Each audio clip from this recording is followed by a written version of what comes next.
Welcome to It's Been How Long? The podcast about Cherry Hill High School East students from the late 1970s and early 80s. This is Kara Siegel. Well, I'd like to welcome Doug Byrne into the It's Been How Long podcast studio today. Hey, Doug. Hey, Kara, how's it been going?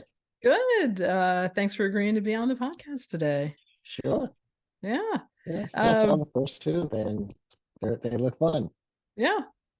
I think everybody's having a good time. So it's been 43 years since we graduated. So what are you up to? Well, I'm practicing child psychiatry in Berks County outside of Reading, PA. And instead of getting ready to retire at this age, I actually just took on a new job working with residents. So the goal is to start working with psychiatry residents and hopefully start a child fellowship in a couple of years. So I'll keep working until I'm ancient. You're enjoying it? I really do. Yeah, I've been teaching informally for the entirety of my career, and it's one of my favorite parts of the job, just watching people get smarter and get more skills with things. Yeah. Well, that's great. So what are you doing for fun or keeping you busy spending your time But it's yeah, outside a of work? lots of stuff outside of work. It's changed over the years. I've been doing a lot of scuba diving for the last probably 15, 20 years. And then I took up photography to go along with that. So now I do photography when I dive and some videography and make short videos when I go diving. I do a lot of cooking, a lot of baking. I started baking cakes for when I give lectures to the residents, so I'll get voted best attending ever. I have dogs. Two of my dogs now that I have. One's a retired therapy dog, and the other one's an active one. So my current therapy dog is comes to work with me every day. She hangs out in her crate, and she comes out when she's told to. And people are always surprised. They're like, "There's a dog here the whole time." Yeah, That's good great. dog. Yeah. Oh wow. So do you actually do the pet therapy or do you have a team or I do a little bit of it, yeah. Actually, it's kind of cool because we trained her, and Daisy's the therapy dog. We trained Daisy up, we trained her so she'd be able to come to work. And initially, she passed her test, and then COVID hit. mm, And so she spent a second year not being able to interact with kids and just being in her crate. And kids could say hi to her, but she couldn't interact with them because she wasn't certified yet. And so day one, when they lifted the restrictions after a year, take her to the one classroom, and we have a kid who's a little intellectually disabled, a little hyperactive, about 7 years old, grabs her. okay. This. And I said to myself, okay, well, she's either going to growl and that'll be the end of it, or she's going to be fine. And she just laid there. She was perfectly fine. So a lot of times when we have kids who are actively in distress, maybe having a meltdown, I work in a partial hospital program for emotionally disturbed kids. And so we might have a kid who's really distressed, really outraged. I'll bring her out. And as soon as they see her, 9 times out of 10, they stop immediately and they interact with her, they calm down, and then we can kind of talk about what the problem is and get back to whatever they need to do. So it's really kind of magical to watch the dog be more successful calming a kid than any of my people, Yeah. including me. Yeah. That's remarkable. That's what a great asset to your program. Yeah, yeah. So yeah, I've only had one or two people who were afraid of dogs who didn't want to interact with her, but it really is good, and it always gives me something to talk about with kids. If they're not sure what they want to talk about, if we're in, reviewing things. Yeah, they like to interact with the dog, and she's pretty happy about it. Well, that's great. Yeah. So back in high school, were you doing any photography? Not really. It was one of those things that I was always intimidated by. I knew over, I'd seen the kids who were in who were working for the newspaper for the yearbook, and walking around with the really nice cameras. I was like, oh, I could never do that. And then I started in college with just a sort of point and shoot, and started getting into it. And then a couple years later, got my first SLR, and then it becomes an expensive hobby because Yeah. there's always a another body, another lens, and then when you get into dive photography, it gets ridiculous because You you gotta, need housings and yeah. yeah. So I've been through a few different cameras and camera bodies So you as I really keep. need to continue to work in order to support your habit. Yeah, probably. It's that or sell a kidney. So Yeah. Okay. Keep your kidneys. Did you do any teams or clubs when you were at East? the main thing I did back then was I was in drama. Starting sophomore year, after I'd seen the production of Godspell they did freshman year, and I was like, that's really cool. I want to be a part of that. And so our sophomore year, they put on, that was the year that I think a bunch of the departments kind of worked together to do a whole thing on Shakespeare. And so, like, the English department was doing some Shakespeare stuff. And I think maybe the history department and the drama department put on Taming of the Shrew. Yeah, I remember that. And yeah, yeah, which had this ridiculously elaborate set for a high school production. And what did I'm like, oh, this is what high school productions are like. Okay. No, that is not how most high school productions are. But when you have 3,000 students, you've got a good chunk of people, then you've got, talent all over the place. So yeah, and so I did that for 4 years. I did stuff on stage and behind stage, and that was my big thing. What So were you on stage for? let's see, I was on stage in Taming of the Shrew. I think I had a small part in Death of a Salesman. That's what I Um, remember. yeah, yeah. I think I was also the assistant stage manager in that one. So I had like one small scene. I think I was like the landlord or something, and like one or two others. But mostly, I actually was more behind the scenes doing stage manager, assistant stage manager. Um, really back in the day, we were calling it the stage manager, but really the job was more, I think, of an assistant director because, you're really there to help with practice and keeping track of blocking and keeping track of where everybody was and then also the stage management for the productions. That's pretty So cool. yeah, yeah. So did you have a Uh, job back in high school? I did. Ironically, since I do work, I do the therapy dog work. My first job was at the SPCA in Camden County. I worked on weekends, cleaning out the kennels, feeding the animals, changing litter boxes. So sort of the animals was a big love there. Yeah. And Did you ever think about going to vet school? vet school's really hard to get into.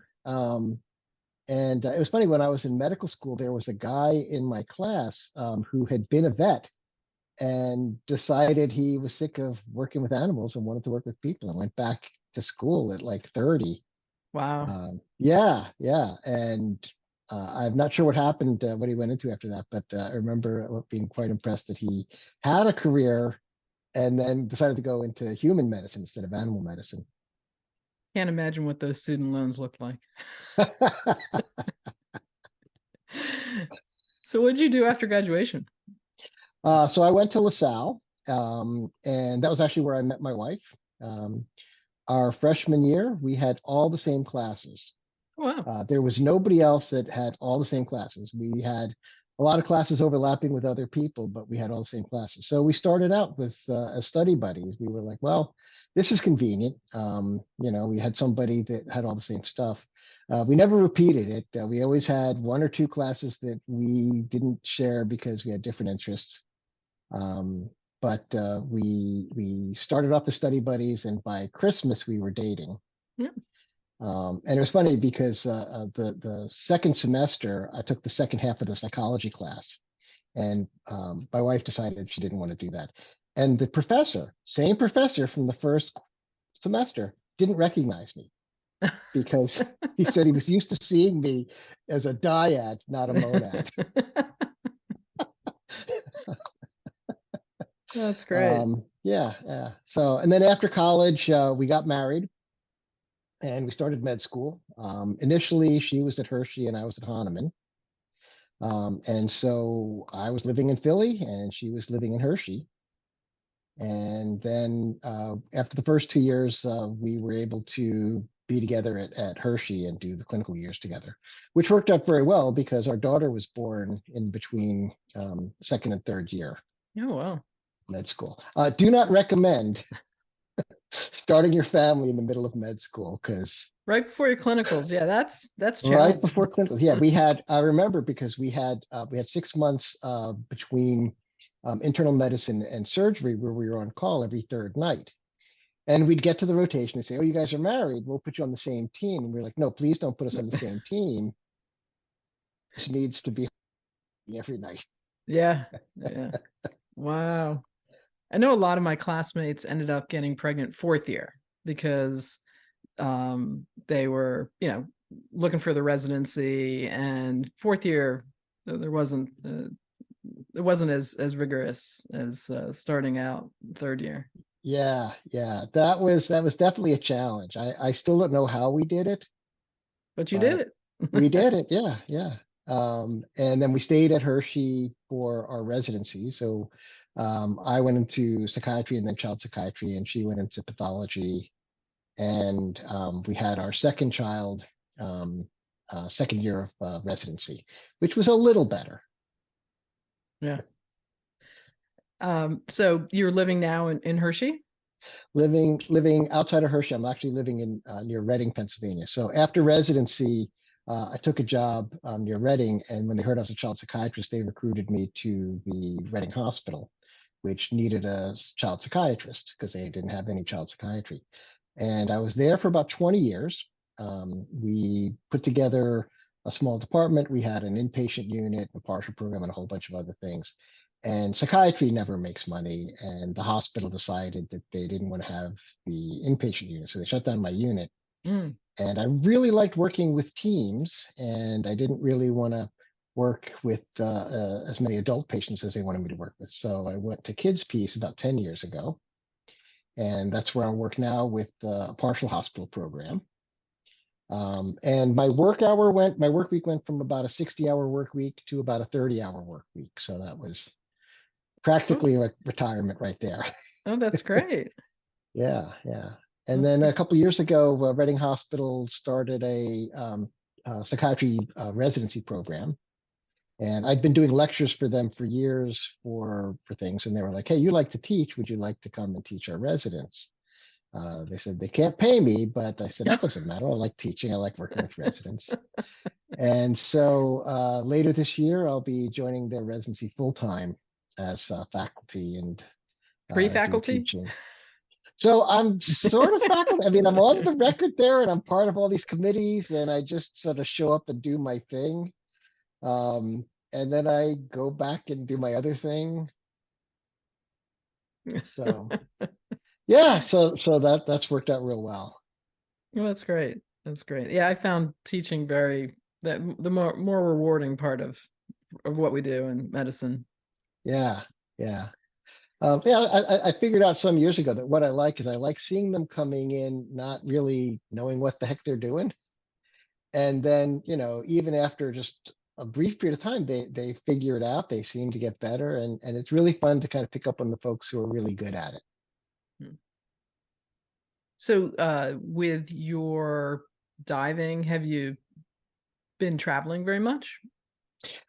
Yeah, not during the pandemic. We were lucky. We went to Saba in February of that year, and then we came back in March. Everything shut down. So you're going to have to Um, tell me, where's Saba? Saba's a tiny little island, like tiny, tiny little island in the Caribbean, that you fly to St. Martin, and then you either get on a very scary prop jet that flies to the airstrip that ends in the ocean. Like if they miss it, you're going in the water. Or you take a bumpy boat ride. And so Mm, we took the bumpy boat ride because we had a lot of gear. And then that was it for about 2 years. And then this year, I was able to go traveling again and went to where did we go? Somewhere else in the Caribbean, okay. another island, which was nice because I hadn't been diving for a long time, and my wife passed away in 2020, not from COVID, but from cancer. and I had just Sorry. started dating again. No, thanks. I had just started dating again. It'd been 2 years, and so we went to. I said to my girlfriend, "I'm going on this dive trip. Would you like to go?" And she doesn't dive, but she loves boats. So we survived a week together, and that worked pretty good. That's great. Um, have you done any other traveling about the country or internationally? Some, yeah. A lot of my international travels have been dive, but it's interesting because both of my kids did a study abroad. Oh, great. My oldest studied, she was very smart when she went to college. She majored in anthropology and history, and her language studies was Nepali. So she really had good job skills when she graduated at the height of the recession in 2009, 2012. So so anyway, but she went to Nepal for 6 months, Oh, and wow. and so I got to go, and I said I want to go. I've never been there. So we spent a few days in Thailand. I spent 2 weeks in Nepal, and then we did a tour in Tibet. It was a really good time. Uh, Wow. and then my younger daughter studied Arabic, and she was in Egypt for a year. Well, she was supposed to be in Egypt for a year, but that was the year of the Arab Spring, and the Yeah. Egyptian government fell, and Mm, there were riots in the street, and an American student from another place got killed, and they were evacuated out. yeah. So they ended up in Morocco, and so she spent the year in Morocco, and then my wife and I went to visit her in Morocco. And when we came back, I said, I wish we had more kids now because I really like the idea of going to a place that they've gone and having my personal translator with me. That's right. That's right. Oh, that's great. Yeah, yeah. That's great. But we decided it was too late at that point. We weren't going to start having kids again at 50. So, is there a class or a teacher that really influenced you from East? Bob Nation, I think, was a huge influence. Obviously, all of the theater kids, worked really well with him. But for me, I think what really was good was, I think working with him, being sort of encouraged, learning to do things creatively. I find it's really helpful in teaching, because it's teaching and lecturing is a bit of a performance. And also just working behind the scenes, the stage management thing really required a lot of organizational skills, which I was desperately in need of, and was really immensely helpful. That's great. And yeah, and there was an English, I can't remember her name, but I remember her sister taught art Hmm. and she taught English. And I actually had both of them the same year. And the English teacher was very she was somebody who really held you to a very high standard. And I remember that because when we got to college, and we got the standard lectures in college about, this is in high school, your writing is expected to be a certain caliber, you're expected to think critically, and it was easy. And I was like, this isn't like, why are people struggling? Did they not have like really hard-nosed English teachers? Perhaps not.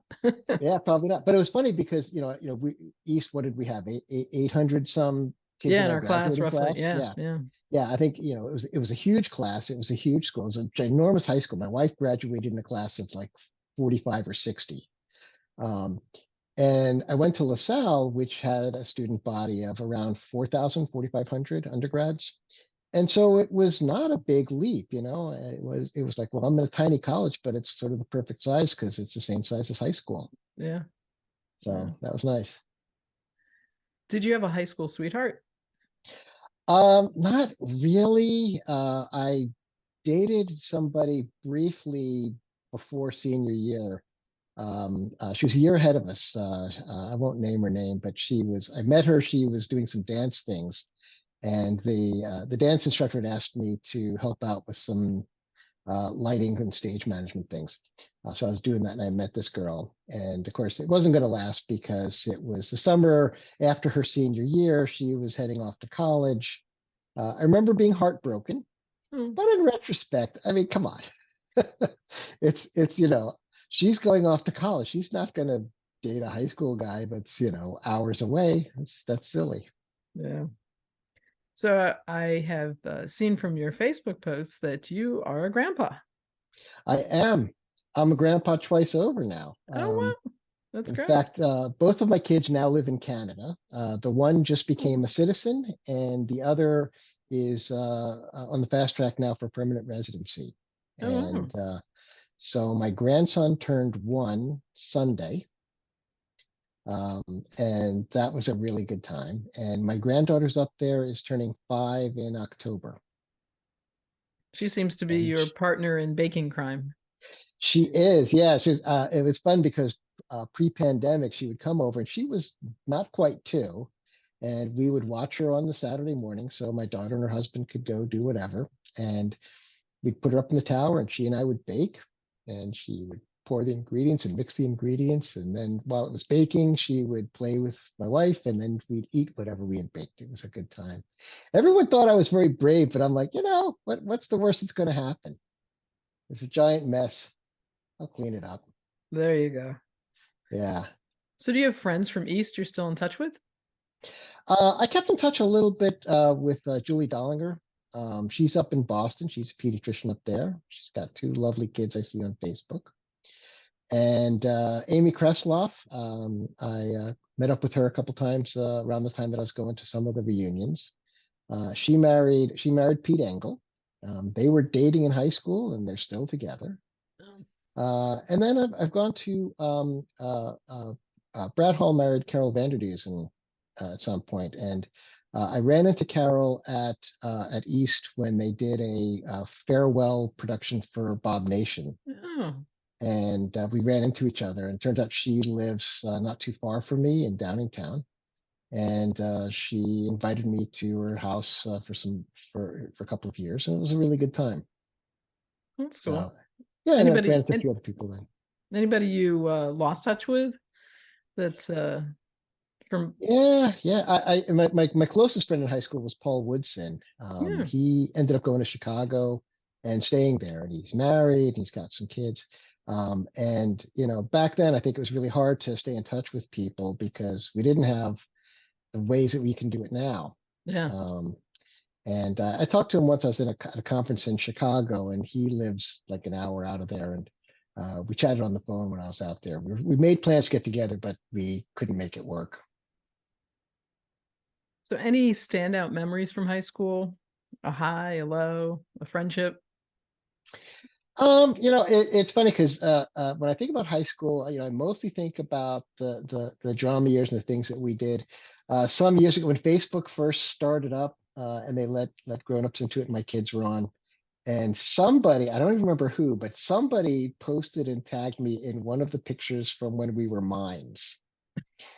And let me just say that when your kids are like college age students and they see that you were a mime in high school, you don't have any cool points. You lose all credibility. All the cool points are gone. Yeah. Like you were a mime. Mimes were cool back then. They even had Shields and Yarnell were mimes who had a TV show. Mimes were popular. Mimes were never popular, Dad. Oh, that's a good one. The only thing that kept me afloat was my wife had been a mathlete when she was in high Uh, school, which is even nerdier. So I'm not so sure. whose side are you on? Totally on yours, Doug. So is there anything that you wish classmates knew about you back then or now?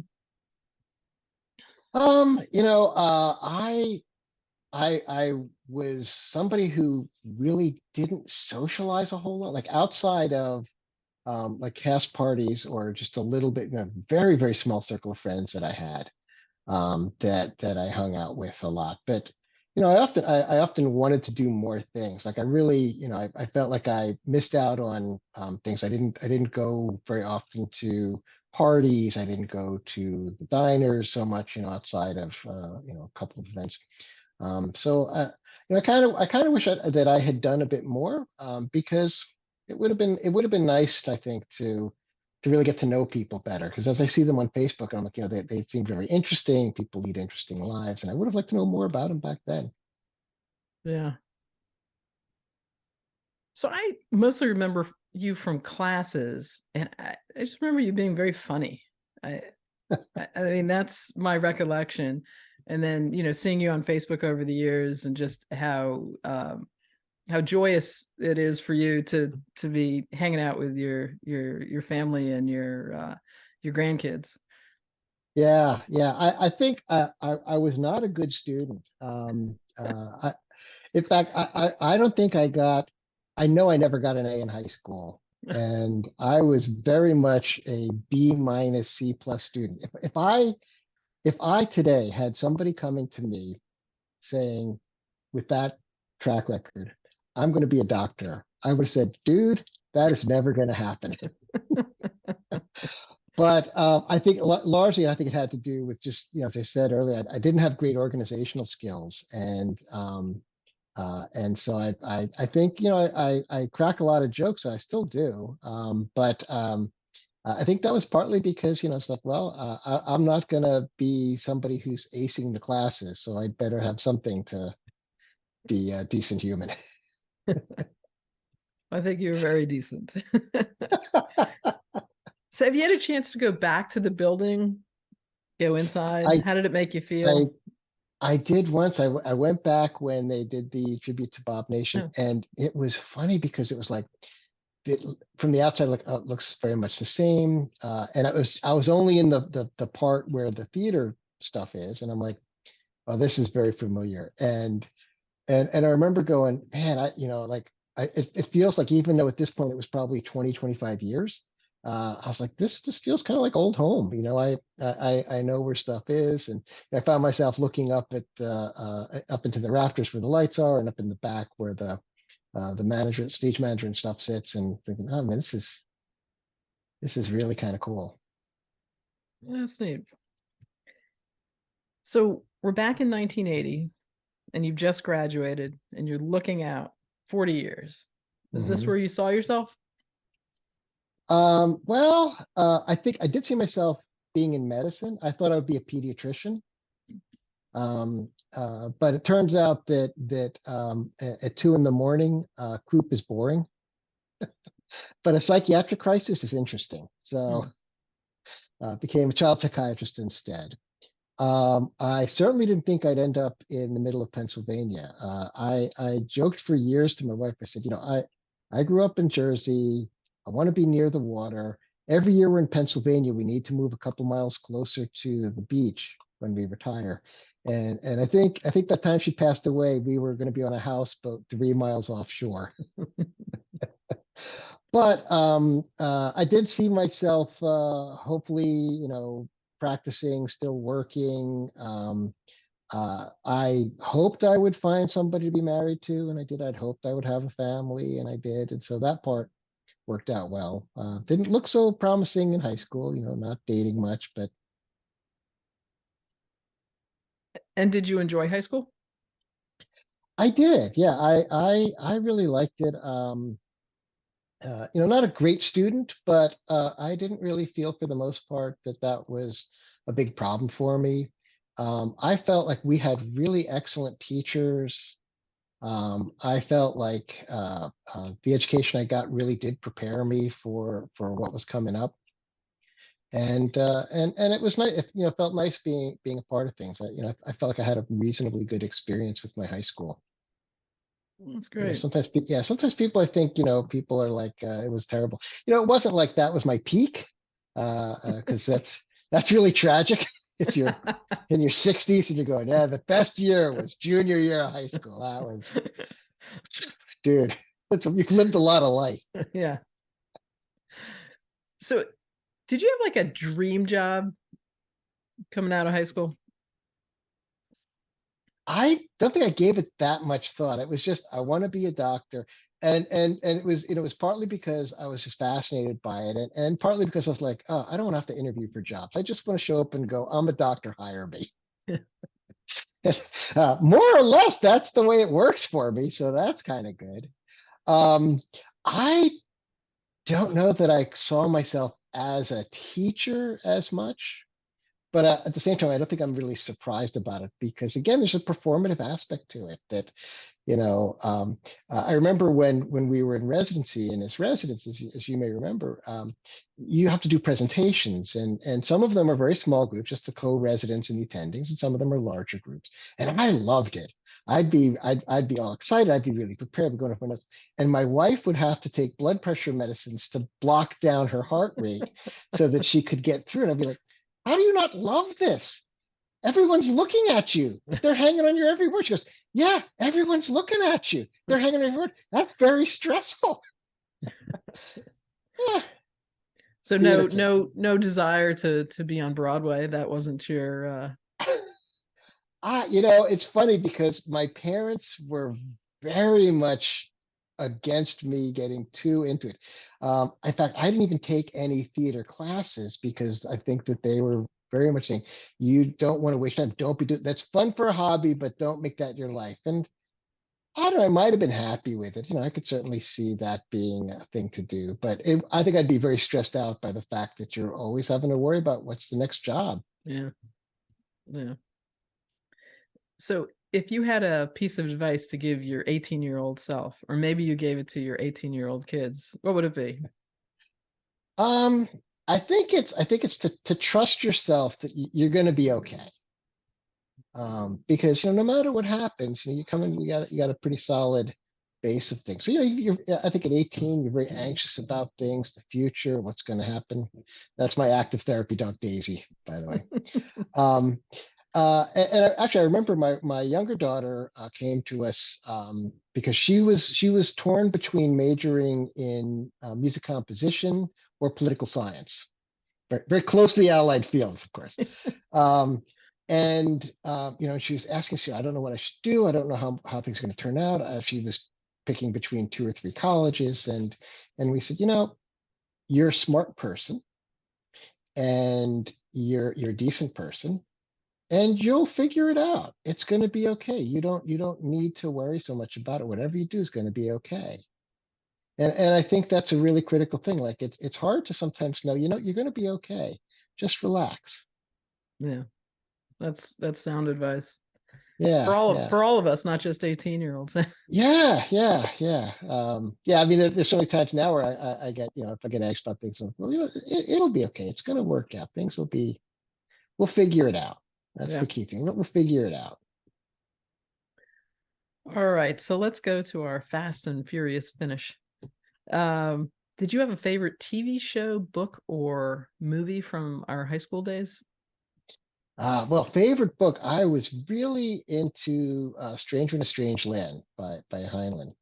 And I remember being so influenced by it, and the sort of vision of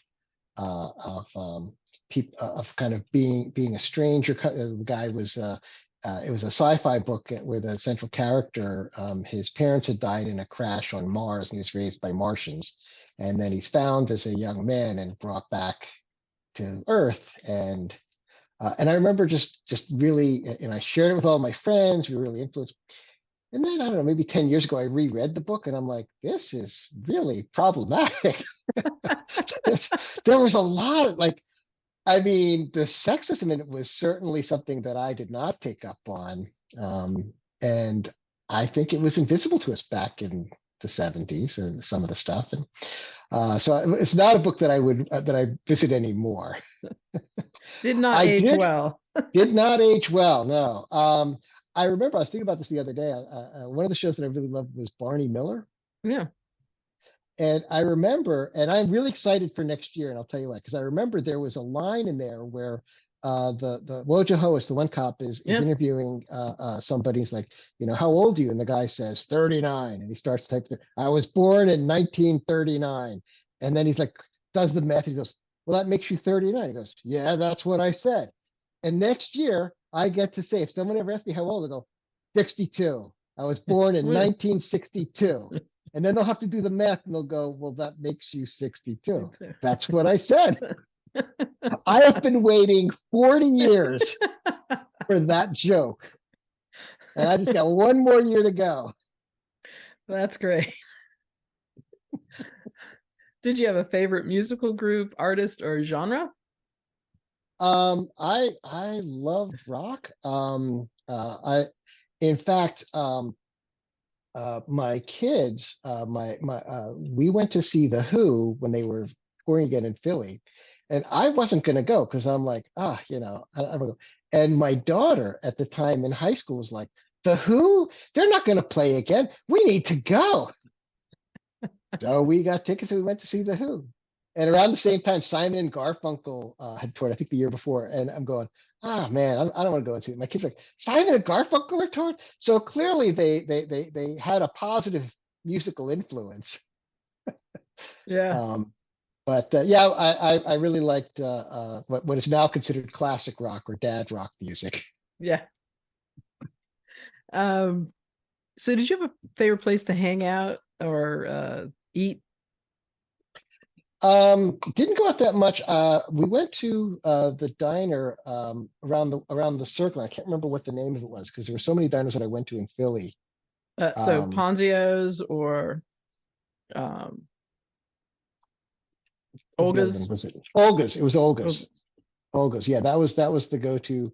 After shows, we would go, sometimes after rehearsals. I remember sophomore year, maybe, learning about Rocky Horror Picture Show and going with a bunch of the theater nerds and really camping it up and then going to Olga's afterwards. yeah. Olga's is a recurrent theme. So, alrighty, here we go. See if I can do this. Oh God, really, really don't want to look at this one. All right. So, Yeah, you like that photo and your quote? no, Okay. I do not. The only worst picture of me from back in those days, and I actually used it recently doing a lecture on adolescent development for my residents, was my picture from I think it's seventh or eighth grade. And let me just let you know, nobody looks good when they're 13. Nobody. And so I was talking, and so I had that picture, and then another picture from I think from my prom days. I'm like, well, I aged a little better. The quote was a Woody Allen quote because I thought it would be clever, and that is problematic. Yeah, WA is Woody Allen. I'm glad I didn't say Woody Allen then because now Yeah. people, oh, is he a fan of that pedophile? I mean, I kind of Again, was back did then because we didn't know. right. Didn't age well. No, no, no. It would be like having a Bill Cosby quote, It'd be like, Yeah. oh, yeah. Yeah. Mm-mm. So do you have any idea why we had this Western theme to our yearbook? I think because we were confused. Because remember, we had the Wild West days for I don't know if it was homecoming or something, but I remember they had the So theme. There's the picture there of me and Julie, and I had a little lizard that I brought in. Yep, yeah. Leave it to the theater kids to camp it up. If you say, "Hey, we're going to all dress in like Western," you got it. We're doing it. so what was the so wait, you and Julie were dressed up. Why? So there was one of the assemblies. I don't know if it was ready for homecoming. It was Western themed. Oh, And okay. they wanted people to dress in Western garb. And so All right. the Well, theater that's kids, we're doing it.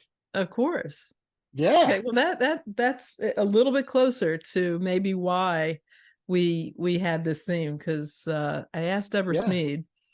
Um, she's the next chat that'll go online, and she was one of the editors. She said nope, she couldn't recall why there was a Western I theme to I just our I do yearbook. remember that, and I think it may have been the start of my costuming career because my kids will tell you that I embarrassed them in numerous ways as they were growing up because I always had a costume. My favorite was the one year I had a cow costume, Hmm. full-on cow costume with udders, face Okay. makeup and everything. And I had to drive my daughter to school with her friend. And my daughter was like, I'm not going to go to school. I said, I'll still pick your friend up.